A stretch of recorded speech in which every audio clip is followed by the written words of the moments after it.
دوستان عزیزم، درود و مهر. امیدوارم هر کجای این دنیا هستین حال دلتون عالی باشه. امروز آموزش شاه پلوی زاهدانی رو داریم که یکی از غذاهای اصیل و سنتی زاهدانه و یه پلو مخلوط بی نهایت خوشمزه.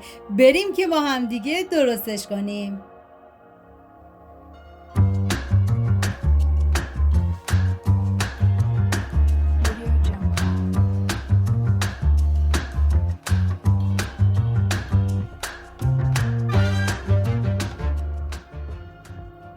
مواد لازم: لوبیا قرمز، بادمجان، هویج، زرش، خلال بادام، خلال پسته، گوشت، پیاز، لیمو ترش تازه و ادویه هم شامل فلفل قرمز، نمک، زردچوبه، پودر گشنیز، ادویه کاری و پودر دارچین هستش. من اندازه های دقیق و داخل دیسکریپشن نوشتم. حالا هویج رو باید طبق تصویر ریزش کنید. ببینید، سعی کنید که هویج رو خیلی نازک نکنید چون باید فرم هویج کاملا تو غذا حفظ بشه. و بادمجونی هم که داریم، اینم طبق تصویر با پوست برشش میزنید و بعد به هر روشی که راحت هستید ترخی بادمجون رو بگیرید که من بادمجونم نیازی به ترخی گرفتن نداشت، شیرین بود. و پیازم من به صورت اسلایسی ریزش میکنم و شما به هر مدلی که دوست دارین میتونین پیاز رو ریز کنید و فرقی نمیکنه و بهتون پیشنهاد میکنم دست به کار بشین و این شاه پلو زاهدانی رو درست کنید که واقعا بی‌نظیر بود. حالا داخل قابلمه من کره حیوانی میریزم و شما از هر نوع روغن و کره‌ای که دوست دارین میتونین استفاده کنین. و پیازایی که ریز کردم و بهش اضافه میکنم، هم میزنم و میذارم تا پیازها کاملا سرخ بشه. و همین اولی ویدیو هم میگم دم سیستانیای عزیزمون گرم با این غذای فوق العاده خوشمزه شون. و حالا ادویه ها رو بهش اضافه میکنم: زردچوبه، پودر گشنیز، ادویه کاری و فلفل قرمز. هم میزنم و میذارم تا ادویه ها تف بخورن و عطر ادویه ها آزاد بشه. ببینید، من نمک رو میذارم همیشه برای مرحله آخر استفاده میکنم. و بعد از اینکه دیگه ادویه ها تف خوردن، حالا گوشت خورشتی رو بهش اضافه میکنم، هم میزنم و میذارم تا گوشت تف بخوره. همین که گوشت رنگش تغییر کرد کافیه، نیازی به سرخ کردن بیش از حد نیستش. و این پلو مخلوط واقعا یکی از خوشمزه ترین و لذیذ ترین پلو مخلوط های ایرانی بود. و حالا من مقداری پودر دارچین بهش اضافه میکنم و هم میزنم و میذارم یه تفت خیلی مختصری بخوره. و حالا آب جوش بهش اضافه میکنم و میذارم تا گوشت کاملا بپزه. ببینید، من از آب بیشتری استفاده میکنم چون برای مرحله آخر به این آب نیاز دارم. و دیگه میذارم تا گوشت کاملا بپزه. حالا توی این فاصله داخل تابه من روغن کنجد ریختم. شما از هر نوع روغن سرخ کردنی که دوست دارین میتونین استفاده کنین. و بعد از اینکه داغ شد، بادمجونایی که ریز کردم و بهش اضافه میکنم و میذارم تا بادمجون کاملا سرخ بشه. ببینید، دلیل اینکه بادمجون رو با پوست سرخ میکنم به خاطر اینکه میخوان اون فرم بادمجون کاملا حفظ بشه. نباید بذاریم که بادمجون تو این غذا له بشه، برای همین با پوست اینو سرخش میکنم. و بعد از اینکه سرخ شد، بادمجون رو من از روغن جداش میکنم. و حالا میریم سراغ گوشت که دیگه اینجا گوشت کاملا پخته شده. من گوشت رو از آبش جدا میکنم. داخل تابه کره حیوانی ریختم و بعد از اینکه داغ شد گوشت رو بهش اضافه میکنم و یه هم میزنم. واقعا این شاه پلوی زاهدانی گزینه عالی میتونه باشه برای مهمونی‌ها و دور همیهاتون. و بعد از اون لوبیا قرمزی که گذاشتیم پخت و به گوشت اضافه میکنم و همچنین هویج و هم میزنم تا همه این مواد با هم دیگه مخلوط بشن.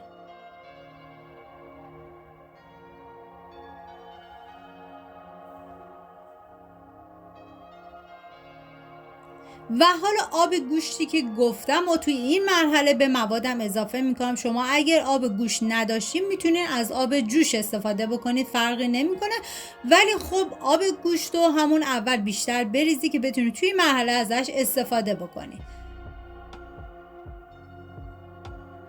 و حالا نمک رو به غذا اضافه میکنم. ببینید مقدار میزان نمک دیگه کاملا دست خودتونه، باید تست کنید و ببینید که چقدر باید نمک بریزید. و حالا اینجا یه هم میزنم و باید بذارید تا این مواد به مدت نیم ساعت کاملا بپزه و هویج نرم بشه. و بعد از تقریبا 1 ربع من لیمو ترش تازه رو بهش اضافه میکنم.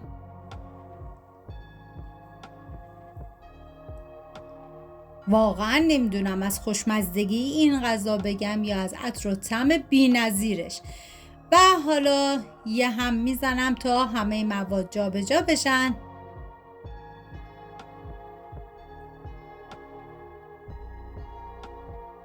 و دیگه میذارم تا حسابی بپزه و جا بیفته. و بعد از اون تقریبا 10 دقیقه 1 ربع آخرم بادمجون رو بهش اضافه میکنم و یه هم میزنم و میذارم دیگه کاملا آب این غذا کشیده بشه. ببینید چون من میخوام این مواد رو دور برنجم بریزم، باید بذارم تا آبش کاملا کشیده بشه. و اینکه سرو این غذا کاملا سلیقه‌ایه و میتونید همین که برنج رو درست کنید و مواد رو روش بریزید، یا اینکه میتونید مثل من تحچین کنید و بعد مواد رو دورش بریزید، دیگه کاملا سلیقه‌ایه.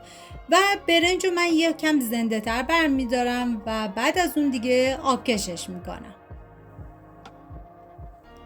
حالا من از تدیگ زعفران استفاده کردم که کره میریزم و بعد از اون زرده تخم مرغ با گلاب و زعفرون و ماست با هم دیگه مخلوط کردم و میریزم داخل قابلمه، یه هم میزنم و بعد از اون دیگه برنج رو بهش اضافه میکنم و میذارم به مدت 1 ساعت و 10 دقیقه برنجم کاملا دم بکشه و بعد از اون دیگه این برنج آماده است.